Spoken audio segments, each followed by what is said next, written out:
Welcome to the Smeagol's House, a new video. Last time we reviewed Silmarillion and it was the first chapter of a series of videos. And now, this time we will take a closer look to the background story of the writing process of The Lord of the Rings. Another masterpiece by J.R.R. Tolkien. And we will see some details. Maybe unknown, maybe known, but yeah, there will be details. And further ado, let me begin my video and a classical phrase. The Lord of the Rings is an epic fantasy novel written by J.R.R. Tolkien. Yeah, and the story actually began as a sequel of the Tolkien's earlier fantasy book called The Hobbit, but soon developed into a larger and more mythical story than The Hobbit. It was written in between, I guess, 1937 and 1949. 12 years. It took 12 years. So actually we can say that he wrote most of the books or the story during the World War II. It was originally published in 3 volumes between 1954 and 1955, translated into 38 different languages and becoming one of the most popular works in 20th century literature world. Actually, if you ask my opinion, it is the numero uno. There's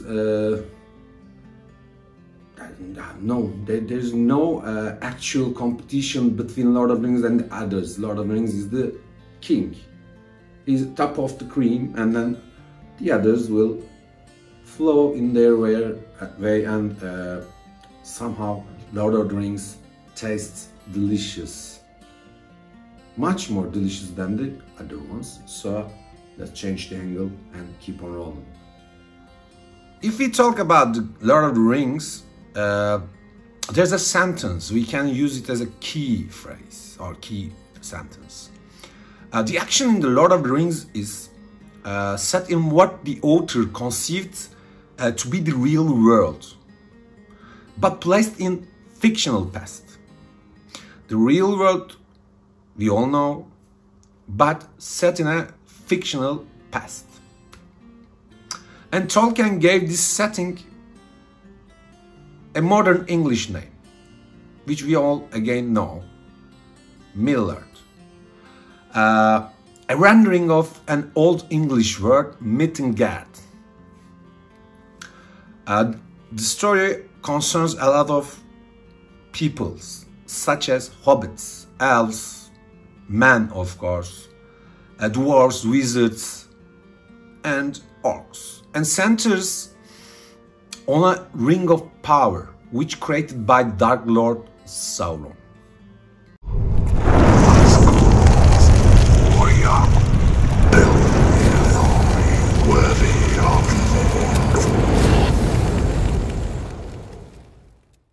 Although a major work in itself, the story is merely the last movement of a larger mythological cycle that Tolkien had worked on for many years since 1917. The story of The Lord of the Rings includes philology, mythology and religion, and of course Tolkien's experiences in World War I. The Lord of the Rings conception was meant as a sequel for The Hobbit, his tale for children published in 1937. The popularity of The Hobbit led the publishers to demand that more stories about hobbits and goblins from Tolkien. As we all know, the orcs are goblins in the Hobbit storyline. So the same year, Tolkien began writing. And that writing what would become Lord of the Rings sooner. It took 12 years to complete the whole story, and it did not fully published until 1955, by which time Tolkien would be 63 years old.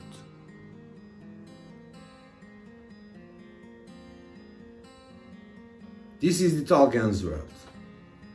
Yeah, persuaded by his publishers, Tolkien immediately started a new Hobbit in the third week of December 1937.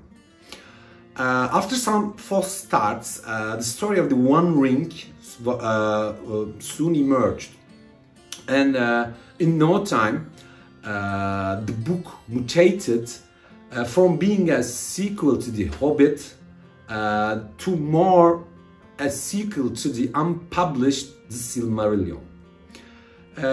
Originally in 1938, Tolkien planned to write another story about Bilbo, in which Bilbo had used up all his treasures and looking for another adventure, of course to gain more.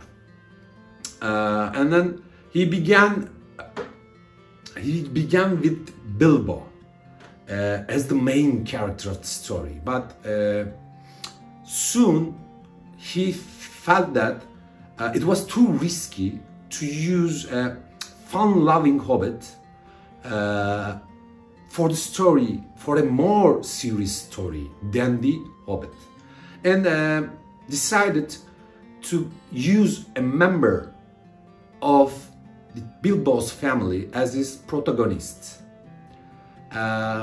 So, in beginning, he planned to using Bilbo's son, who do not exist at that moment.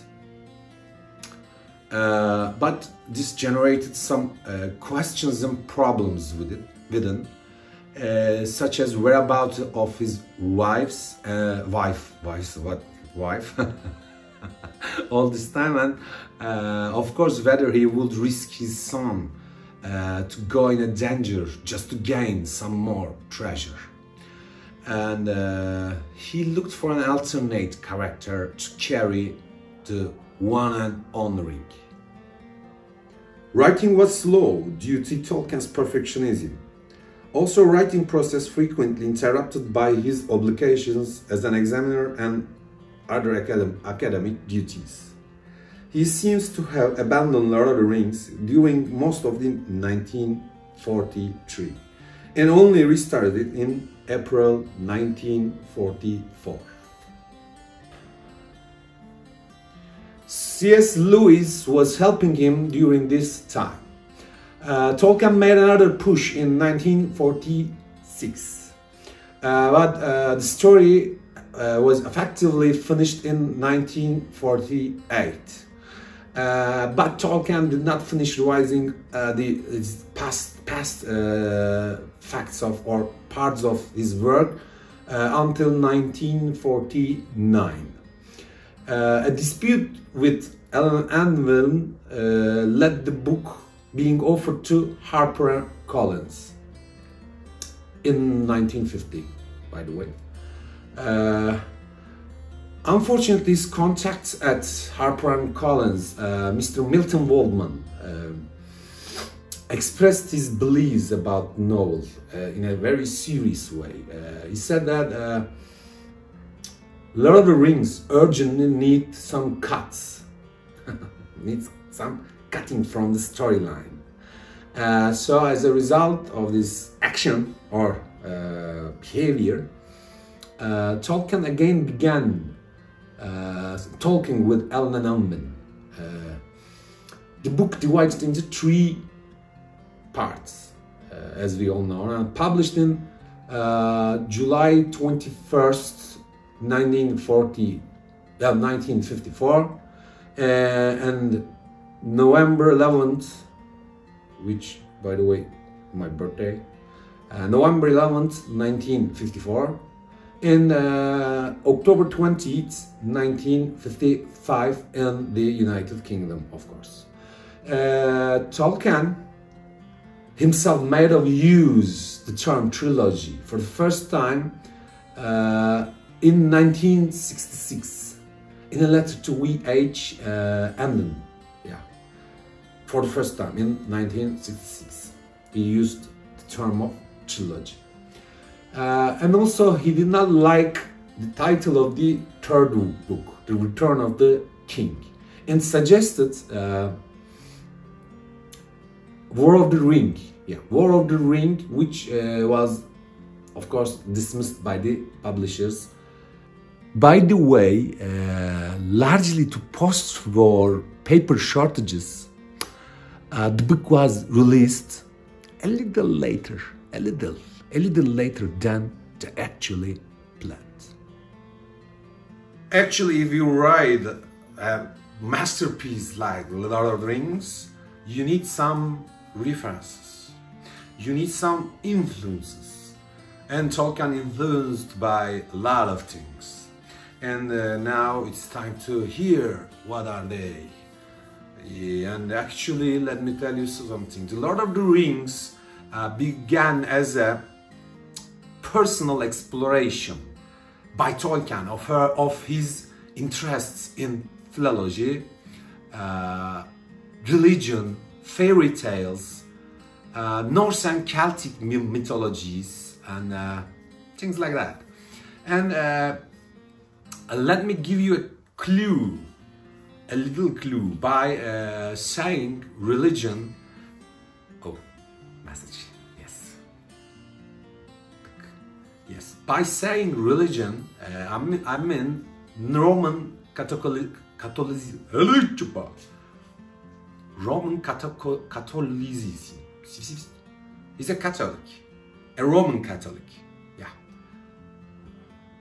I'll keep that part, you know. I won't cut it. You will see that. And again, by religion, I meant Roman Catholic religion, belief. He created a complete mythology for his realm of Middle-earth. There are some necessities, and he accomplished all of them. There are languages, characters, calendars, writing rules, writing systems, and of course history. History is a must. You need a background story. Yeah. And he freely admitted that there are a lot of influences about his works. An honest man without too much ego, and the genius of literature, of course. I'm talking about Tolkien, who gave us a perfected world, which we call Middle-earth nowadays. There are many theological themes underlying the narrative, including the battle of good versus evil, the triumph of humility over pride. In addition, the saga includes salvation, repentance, pity, mercy, healing, immortality, of course, and resurrection, self-sacrifice, free will, justice, fellowship, and of course, death and birth. You can feel all of them in Tolkien's mind as he described Frodo's struggles against the power of the One Ring. On the other hand, the concept of Valar has motifs and strong influences from Greek and Norse mythologies. Let me take you to the Middle-earth where the grass is green and the girls are pretty. Yep. As I said before, Tolkien influenced by religion. There are some religious examples in his stories.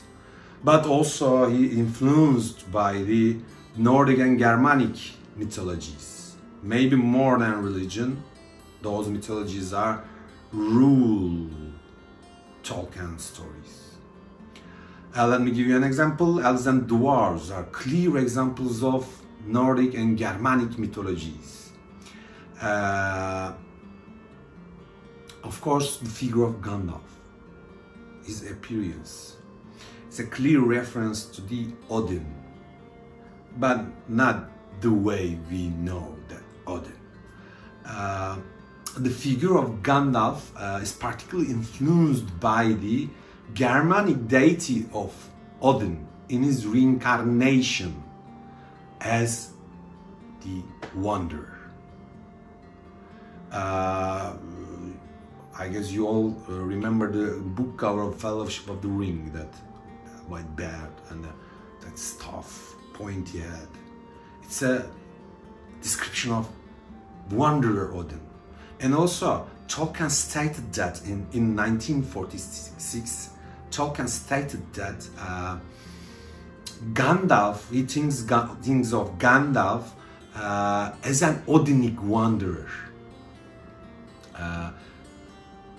And also that the Finnish national epic Kalevala. Yep. Tolkien influenced by Kalevala too. Kalevala centered around an item, a magical item known as Sampo. It bestowed some great fortune and powers to his owner, let me say owners, but never makes its exact nature clear. It's just like the One Ring, Sampo and One Ring. And there's a hero, a protagonist again, Wainomoinen. Yep. He's a wizard too. Gandalf and Wainomoinen also they both works and with their respective wizards departing on a ship to lands beyond the mortal worlds. Kalevala influenced Tolkien, of course. And one more thing to say. Tolkien also based his Elvish language, Quenya, on Finnish. Finland is the main point in here, actually, at least. After publication of The Lord of the Rings, some influences led to speculation that the One Ring was an allegory for nuclear bomb. As you know, the allegory is very popular in Tolkien's world by his fans, not Tolkien himself. And Tolkien repeatedly and in a very serious way insisted that his works were not allegory of any kind.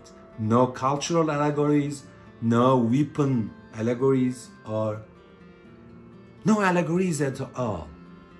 Accept this fact and read it like that, in a peaceful way. Actually, this is the end of the part one. This is the part one of a series of videos. We take a look at the writing sessions of Tolkien. And after this one, we will review how Tolkien managed something that complicated, and how can he be that much inspiring. We will talk about those things too, but there are other things, of course, characters, worlds, unknown facts, and stuff like that. And we will do that as soon as possible. Maybe first the second part of the Silmarillion, then the second part of this video, and we will keep on rolling like that. We'll make Tolkien history. I'm a humble Tolkien fan, And again, this is the end of this video. See you soon. Take good care of yourselves. Please subscribe channel, like my videos. See you soon. Bye bye.